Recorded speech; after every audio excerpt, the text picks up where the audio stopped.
He got a relatively decent contract, $4 million per year, so I think they do intend to use him.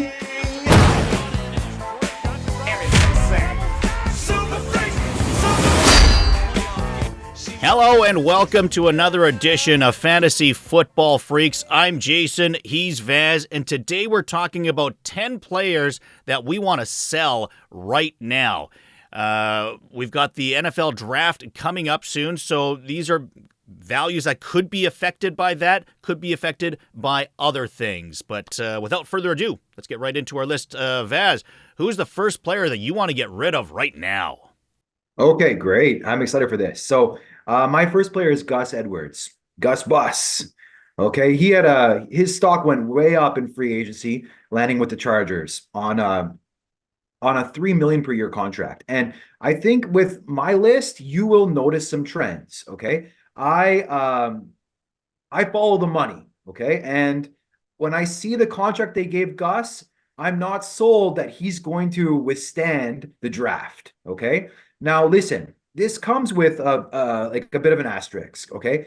If you are weak at running back and you're a contender in a standard fantasy dynasty league, so no points per reception, I think you can hold Gus because I think he's a strong candidate to get a lot of touchdowns. He's a big boy and he's good in the red zone, and it's going to be a decent offense. So I think, yeah, if you don't play in a PPR or half PPR format, you could hold Gus here.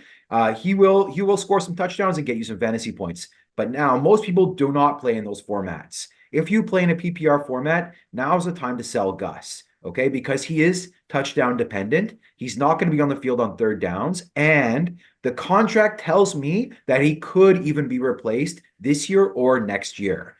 You can take Gus Edwards right now and probably get a second-round pick for him. Maybe not in this draft, but what I would do is I would look over rosters and send out offers to guys that need running backs who probably want to contend, and send out offers, Gus, for maybe a 2026 second to all of them and see if one hits.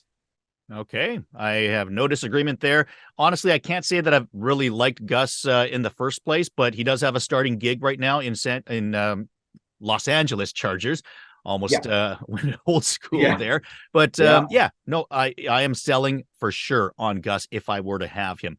My first guy that I want to sell could be controversial, but I am selling on Dak Prescott. He was, I believe, a top 3 fantasy quarterback last season. He's 30 years old now. And of the quarterbacks that were in the top 13 last year, he's the oldest. I don't know that you would say he's old right now, but I think next year or soon enough, he's going to start getting that older label. And because of that, I'm in the boat of I would rather sell him one season too early than one season too late. Coming off of a top 3 quarterback finish, I think his value is ultra high right now. You know, the Dallas Cowboy fans are feeling good about him and stuff. But at the same time, what do they have really other than CeeDee Lamb right now for wide receivers? So in that sense, I see it as a good sell right now. His value is high, and I think that in the next year or two, I think you will start to see diminishing goods and also not really being a rushing quarterback. Right. Yeah, I was surprised at how well he played this year. I did not expect that. But yeah, I understand your point, and I think you can easily find a buyer because he had such a great year last year. If you can turn Dak into maybe one of these young quarterbacks from this draft, like Jaden Daniels or Drake May, that's probably something you'd want to consider. You can kind of hit the reset button there, right? So I think I'm okay with that. And then at the same time, like if you need production immediately and you want to buy Dak, you could probably find a buyer for him in that case, right?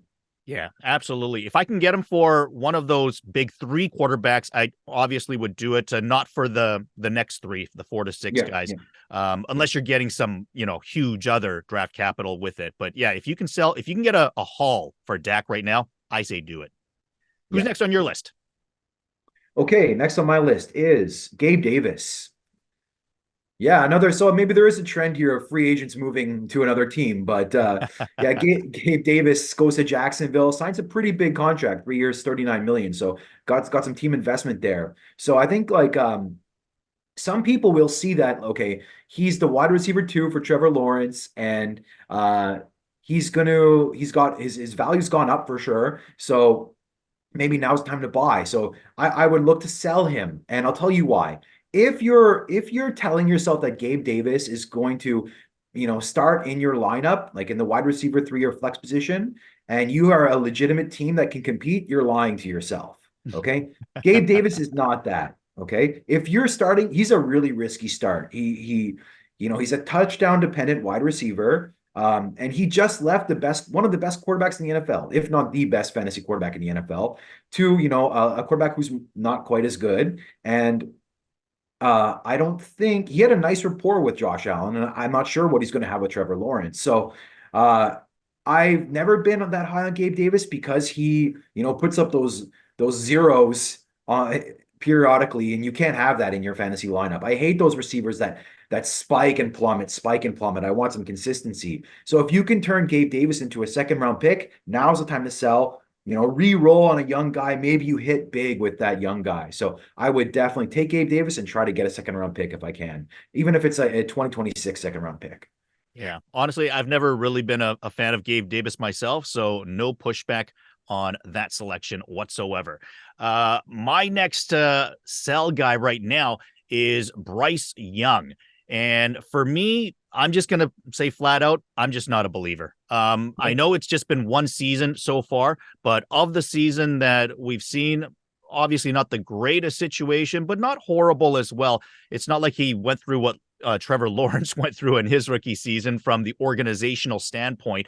I think Young had an opportunity, but just looking at how his season went overall, I'm just cutting bait on him. If I took him with the first overall pick last year, if I can get like Drake May or Jaden Daniels as a swap back of taking like the second or third quarterback this year, even though Young was seen as the first quarterback last year, if you can sell based on the where you took him last year to get one of these other guys, I'm buying on the next lot.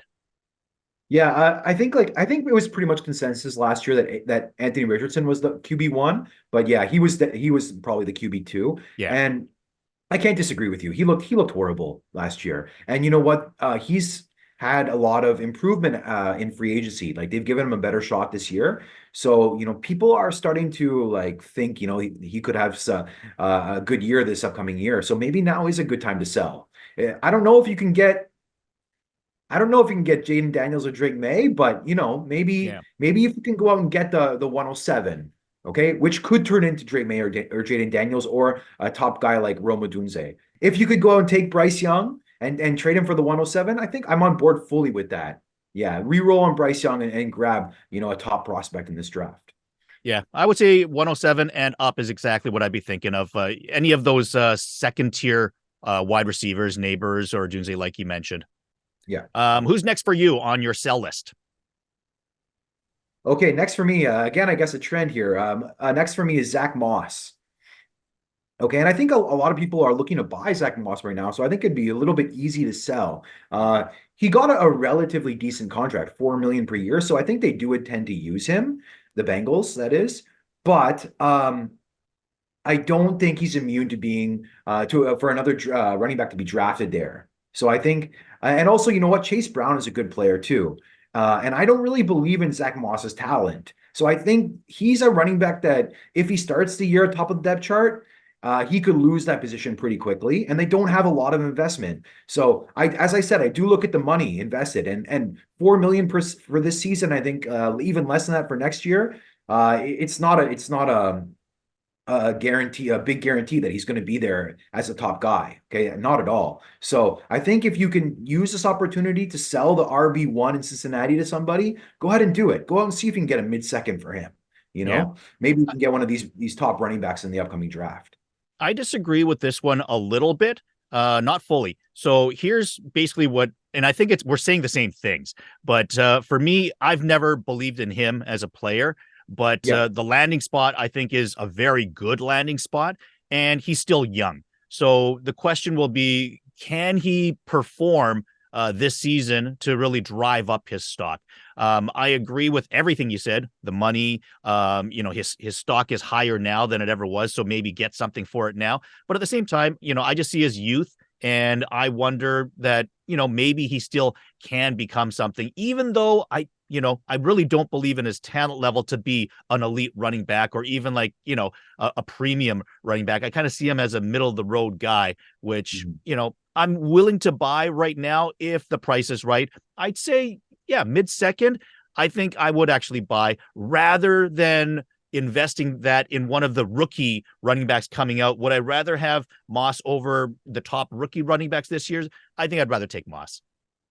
Oh wow. So I couldn't disagree with you more there, but I'd like to say that in Dynasty, it's important to learn lessons from mistakes in the past. And I made a mistake of buying Jamal Williams last year when he went to the Saints, okay, before the NFL draft. I thought, they signed him to a contract to pair him up with Alvin Kamara. I thought it looked like a good 1-2 punch, so I bought low on Jamal Williams. But what did they do? They went ahead and drafted another guy, Condre Miller. And Mhm. now like Jamal Williams is dead. He's like the RB3 on the depth chart. And I'm a little bit worried that something similar could happen with Moss. If they replace him in the draft, his stock is going from, a mid-second rounder to like a late third. And that's possible. It could happen.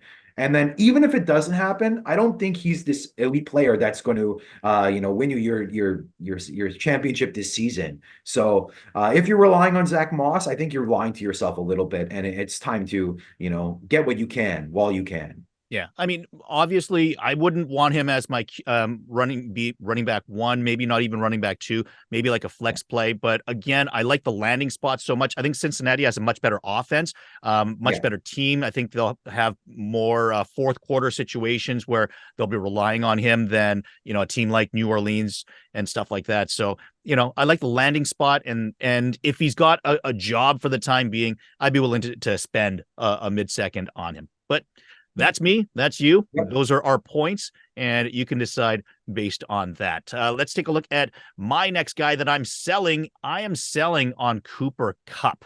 Boy, if I sold a 2 seasons ago after he had his huge year, then it would have been even better. But I think I see that team that's just kind of starting to come apart a little bit. And one of the big reasons that I'm selling on Kupp now was actually Aaron Donald retiring. And I Oh, remember interesting. when Aaron Donald was talking about retirement, McVay was talking about retirement, who knows with Stafford and his injuries, there were rumors about that. So when you had the core of that team and they're all talking retirement, and you just see like the identity of that team shifting, not knowing the future of who's going to be their quarterback, who's going to be their left tackle anymore. Whitworth gone as well now. So I just feel like that entire team is changing, the stability of what made it so great in the past. And Kupp, of course, having some injury issues as of late as well. I don't see him as the same guy that he was, both as a player as well as, more importantly, perhaps situationally, as a couple of seasons ago. And that's why I'm selling now while I still can. Yeah. And I mean, like the emergence of Nakua doesn't help either, right? So Yeah. for so long, Stafford relied on Cup as just the only guy he could get the ball to, and it's just not the case anymore. He can Yeah. rely on Nakua like even more so than Cup. So yeah, I totally agree. If you could find a buyer for Cup and get what are you looking for him? Like a late first? Yeah, I would take, I mean, a mid first is what I would love to get, but a late first, I feel like I can get more than a late first.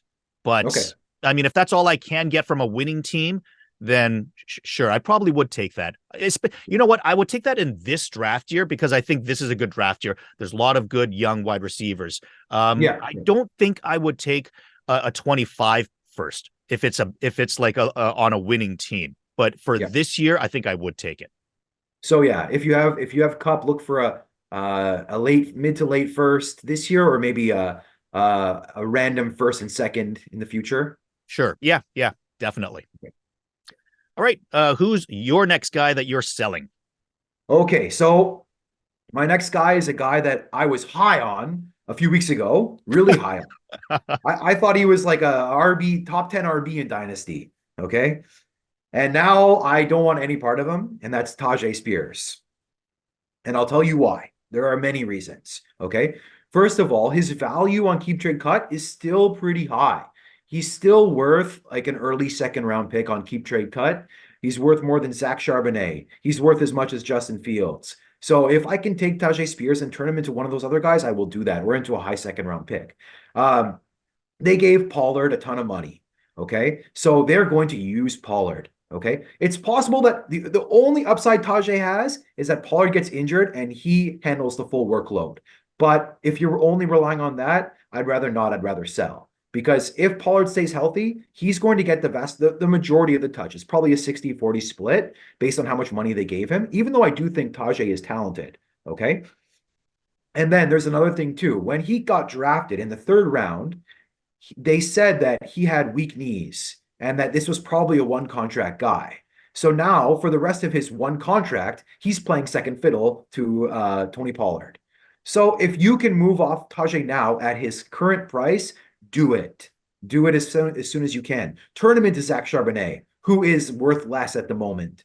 Turn him into an early second. Make an offer for Justin Fields, who I think is a good buy candidate right now, with the potential to, increase in value if he ever becomes a starter again. So yeah, I'm selling Tajay Spears. And I know you're a Tennessee guy, so you having the inside scoop on Tajay, I will take that at what that's worth. Ironically, my next guy that I'm selling was just mentioned by you, and that is Zach Charbonnet. We debated him slightly in our previous episode when we talked about 10 guys that we're buying right now, because you were a buyer on Charbonnet. I said then that I disagree with it personally. I'm a seller on Charbonnet. I'm a Seahawks fan, and I do like the talent. I think he is great, but he's just stuck behind another stud. I think when he was drafted, that was kind of the fantasy owners felt for people that drafted before the NFL draft. There were a lot of groans on that one, and I think that's come to fruition in that he has shown ability. I do not question that whatsoever, and I do agree in that I think I would take him over Tajay Spears. So I agree with that. However, like you mentioned, if I can get Justin Fields for him, I'm doing that. I'm buying on the upside of another play, or I'm buying on the upside of other players in this draft year. If I can get I would say like a early to mid second for him, I would take it. I don't know if I would take any of the rookie running backs for him, but I'd consider it. I agree with everything you said. Okay. You know what? It's all about value. Yeah. Okay. So I like buying Zach Charbonnet because I saw his value as a mid to late second. So yeah, if I'm not giving up an early second for Zach Charbonnet. So I agree with everything you said. Okay. Who's your next guy to sell? Okay, my last guy to sell here is going to be a controversial one because he's a very talented player. And I really think that. And that's Michael Pittman, who just signed a big contract, right, with the Colts. Yeah. Okay? And I think he's a very good player. But I saw his value on keep trade cut at about the same range. Actually, I think right on par with the 107. Okay, in this upcoming draft. So what I was thinking is if I could take Michael Pittman and turn into the 107, which is probably like Rome Odunze or maybe Neighbors. Brock Bowers, something like that. Maybe even Drake May if he lands to a bad spot. I'm going to do that. And I'll tell you why. Okay. Pittman is hitting that 27 age, that you're 27, 27 years old this upcoming season. Oh, it's a mouthful. And I think at that point, value starts to decline around 27 years old. Also, he's got a quarterback in Anthony Richardson that runs for a lot of touchdowns in the red area, in the red zone. Okay. They like to run the ball with Jonathan Taylor. I don't think A-Rich is going to throw for a huge amount of yards. And finally, I think the Colts are highly likely to use a first or second round draft pick on another receiver. So I don't think he's going to be the recipient of elite amount of targets. Yeah, I don't disagree with anything you've said. Obviously, like you said, very good player. But yeah, if you can get like a top 7 pick for him, Yeah, I'd be in on that as well. Anything later, maybe not, but yeah, I No, think you've got I'm the not taking cutoff. 108. Yeah, I think you've got the 107, cutoff. 108 is a big tier. So Yeah, I'm trying to trade for 107 or 106 for him. yeah. All right, and the last guy that I am selling on is Kyler Murray. Once again, he's a great player, right? But at the same time, I wonder how much higher his value is going to get. And I just see the floor being very possibly lower. So he just lost Hollywood Brown. Obviously, there's a good chance that he's going to end up with Marvin Harrison Jr., but right now, we still don't know that. There's Yeah. all this uncertainty as to what Arizona does with that. If he gets Harrison, sure, maybe his value retains, but I do question just some of the injuries he's had to deal with. He's not the biggest guy. I think he's going to be dealing with that throughout his career for the question of that. And then there's also the part where people question his character, his leadership abilities, his, like you have to read the playbook if you're going to get these bonuses, snuck into his contract. Things like Yeah. that to me are red flags. And when you have things like that, I would rather get the correct value for him now than to watch that value plummet later on because of it. Because how many quarterbacks do you see succeed that do have, personality issues like that?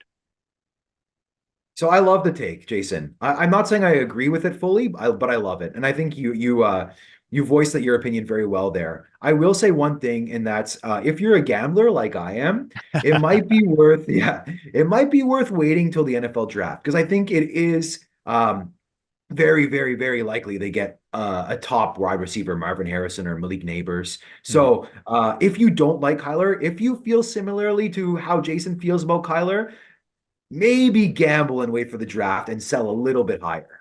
Yeah. You know what? I would say that that's not even a gamble. I think that's the smart thing to do is because I think there is a very good chance that they end up with Harrison. It seems everything is pointing in that direction. And if they do get Harrison, his value will go up. Yeah. So, if that happens at that point, yeah, I would trade him, but something to keep in the back of your mind. Yeah. All right, those are 10 players that we are selling before, maybe even after the NFL draft. What did you think of our list? Do you agree with those? Do you disagree? Leave your comments below and we can discuss and debate about them as well. Also, remember to like the video, subscribe to the channel for more great football content with Fantasy Football Freaks.